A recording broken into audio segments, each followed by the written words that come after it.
ये जो मेरी रील वायरल हुई थी ना कॉलेज की, इस पे बहुत सारे कमेंट भी आए थे, मेरे को बहुत सारे डीएम्स भी आए थे उस टाइम पे कि प्लीज़ बता दो मैं फार्मेसी करनी चाहिए कि नहीं करनी चाहिए। तो मैं आपको बता रही हूँ, देखो जिसमें इंटरेस्ट है वही करो। अगर आपको फार्मेसी करनी है तो करो, और अगर आपको नहीं करनी, अगर आपको कोई ज़बरदस्ती बोल रहा है करने के लिए, तो बिल्कुल भी मत करना, क्योंकि फिर आपको इंटरेस्ट नहीं आएगा इसमें और आपको ऐसा लगेगा कि आप क्या कर रहे हो। फिर आप 1 या 2 साल रुकोगे, फिर चले जाओगे, आपके पैसे वेस्ट, टाइम वेस्ट, सब कुछ वेस्ट। आपको फार्मेसी करनी है तो आप ट्राई करना कि आप गवर्नमेंट कॉलेज से ही करें, और नहीं तो अगर आपको फिर भी है कि नहीं भाई हमें तो प्राइवेट से करनी है, तो ठीक है, फिर आपको रेडी रहना पड़ेगा बहुत सारे स्ट्रगल के लिए, चाहे वो फाइनेंशियल हो या आपको घर से बहुत दूर है तो ट्रैवलिंग का बहुत टाइम भी जाएगा और जो रेंट होता है वो भी जाएगा। तो आप घर आओगे तब तक सोने का टाइम हो जाएगा और अगले दिन कॉलेज दोबारा जाने का टाइम हो जाएगा। तो जो लोग डीएम्स में पूछ रहे थे ना कि ज़्यादा पढ़ना पड़ता है, हार्ड है या ईजी, देखो हार्ड और इजी की कोई बात नहीं है। अगर आपने इसको नॉर्मली भी पढ़ लिया ना, जैसे क्लास में जो टीचर पढ़ा रही है वो सुन लिया, आप अगर पीछे बैठ के ही पढ़ो, कोई बात नहीं।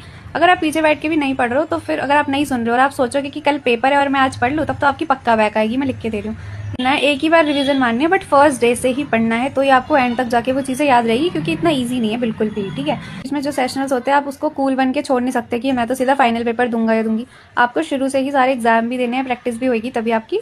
देखो मैं आपको लिटरली बता रही हूँ, अगर आपको फार्मेसी करनी है तो आप ये ट्राई करना कि आपकी 12th में अच्छी परसेंटेज आ जाए तो आपको गवर्नमेंट कॉलेज में मिल जाए एडमिशन, ठीक। क्योंकि देखो मेरे अच्छे नहीं आए थे, इसलिए मेरे पेरेंट्स को इतना स्ट्रगल करना पड़ा, और मेरे को भी, और मेरे को इतना दूर जाना पड़ता है, और वो भी प्राइवेट कॉलेज में, ठीक है। प्राइवेट कॉलेज की फीस आपको पता ही कितनी है, लाख लाख से ऊपर तो जाती है 1 साल की, और वो तो सिर्फ फीस जाती है। उसके अलावा जो अदर फीस होती है, एग्जामिनेशन, यूनिफॉर्म, ये जो स्टेशनरी वगैरह, ये जो मैंने वीडियो बनाई थी, कहीं आप उसकी स्माइल पे तो नहीं जा रहे कि इतना खुश, मतलब इतना अच्छा कोर्स है कि इतनी खुशी, ऐसा नहीं है, कुछ भी नहीं है। बहुत से वीडियो के लिए ऐसा थोड़ी फेक स्माइल लानी पड़ती है, तभी तो अच्छी आएगी ना।